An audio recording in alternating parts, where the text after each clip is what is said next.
Mas eu queria entender melhor essa coisa da origem árabe sua. O seu pai, ele nasceu aqui também?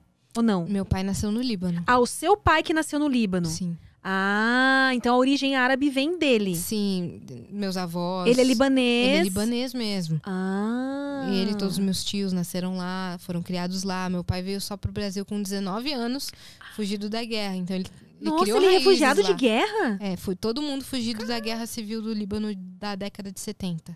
Nossa. Mas aí,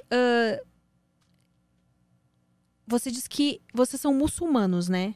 Quer dizer, a família, né? É. Você não é muçulmana. Eu não sou. Eu nem meu irmão. Minha família, por parte de pai, em sua maioria, é muçulmana. Mas a sua mãe também não? Não. Minha mãe é de família de origem católica e tudo mais. Eu não sei, eu não tenho certeza qual a religião que ela segue hoje. Eu não sei se ela segue o catolicismo, mas eu creio que ela acredita muito em Deus e tem muita fé e reza, mas não frequenta nenhuma igreja e tudo mais. E o seu pai é muçulmano? Muçulmano. E aí, como é que foi quando eles eram casados, assim? Ela seguiu a religião em algum momento, ou... Não. Ele sempre respeitou que ela não seguisse a religião muçulmana, mas quando a minha mãe ia na casa dos meus avós, ela não desrespeitava nenhuma das tradições, sabe? Tudo que as outras mulheres faziam, minhas tias ou minha avó e todo mundo da família fazia, minha mãe também fazia. Então ela sempre respeitou bastante, assim. E seu pai faz todos aqueles, eu não sei, desculpa se eu estiver falando errado, os rituais que tem de orar não sei quantas vezes ao dia, ou... Meu pai é menos intenso, assim, dentro da religião. Ele não faz todos esses rituais. Tem muitas pessoas na minha família que fazem, que rezam 5 vezes ao dia, em direção pra Meca, né? Então, tem gente que segue a fio, a risco, assim. Meu pai não. Ah, tá. Meu pai não. Porque o Mahmoud teve aqui, que ele é sexólogo. Baidum, Mahmoud Baidum. Isso, é. Do BBB. E ele é do Líbano. Ele nasceu agora...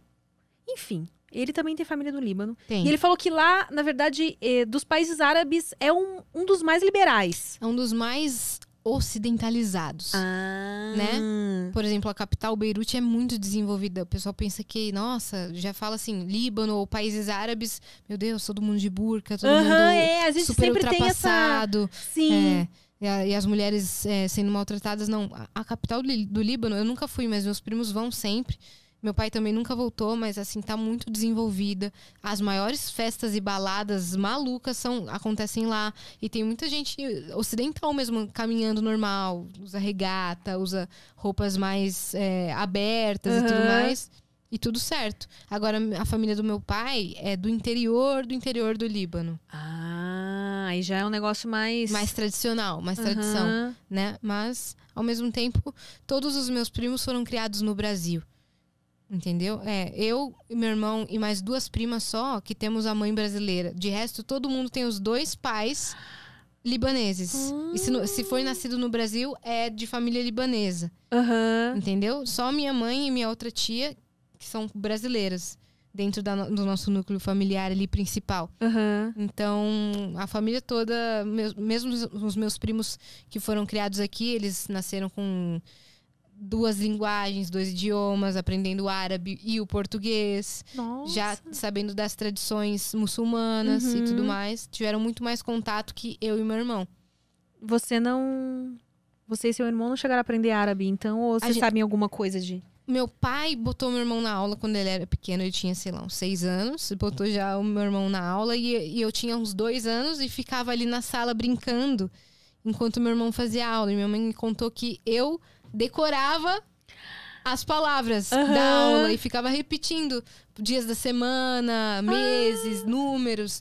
E ficava repetindo. E meu irmão aprendeu muito mais que eu, na real.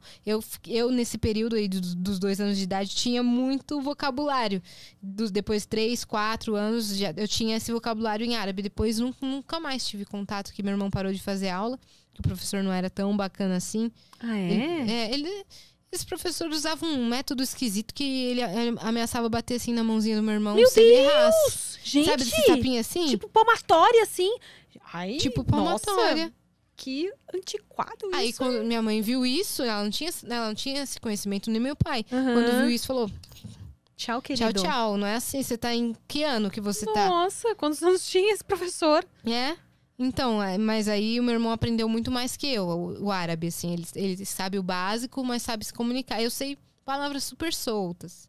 Mas se você estudasse, se você quisesse voltasse a Sim. estudar, eu acho que rolava mais facilmente, porque você tem aquela memória, deve ficar dentro do cérebro, né? Sim. Naquela idade que você entrou em contato com o idioma ali. Então, e todo domingo a gente ia pra casa da minha avó e todo mundo fala em árabe, né? Então Então seu ouvido tá... O ouvido, acho que tem deve uma familiaridade, ter, né? Uma familiaridade. Mas eu sempre tive muita dificuldade, muita vergonha. Porque como a gente não teve esse aprendizado desde pequeno, o sotaque não veio. Você sabe que sotaque é coisa da nossa cabeça, Eu né? sei, mas dentro da minha família, por mal ou não, brincadeira de criança, os primos que aprenderam árabe raiz ficavam zoando quem não aprendeu. Então, por exemplo, a pessoa falava uma palavra, uma pronunciazinha errada, todo mundo repetia e dava risada. Nossa, bullying familiar. O bullying familiar, não sei se era involuntário, sabe essa coisa de, tipo, de zoar mesmo. Mas eu fiquei com isso, eu fiquei bitolada. Eu falei, eu não vou falar nunca perto deles, porque eu não quero ser alvo das risadas. Entendi. E aí eu não aprendi, eu fiquei com esse bloqueio. Eu aprendi inglês sozinha, eu aprendi espanhol. O árabe, que é a minha linguagem paterna, não aprendi. Nossa. Não aprendi, mas eu sinto vontade, assim, ia ser um plus aí. Ia ser diferenciado. Imagina, Yas falando árabe, imitando a voz do Google em árabe. Seria incrível. O pessoal fala árabe com a voz do Cebolinha. Fala assim, nossa. Mas seria engraçado. As pessoas começam a querer fazer umas combinações assim, né? Mas meu pai bota muita fé que eu sei árabe. Ele bota muita fé que eu sei, e se eu não sei, eu vou aprender. Porque quando pergunta pra ele, ela sabe árabe? Ela sabe! Eu acho também. Só escrever ela que deve sabe, ser... só se dedicar. Ela sabe! Escrever que deve ser difícil pra caramba, né? Muito. Quer dizer, não é nem escrever. Pra mim é um desenho aquilo. Eu cheguei até a aula de árabe quando eu tinha 14 anos.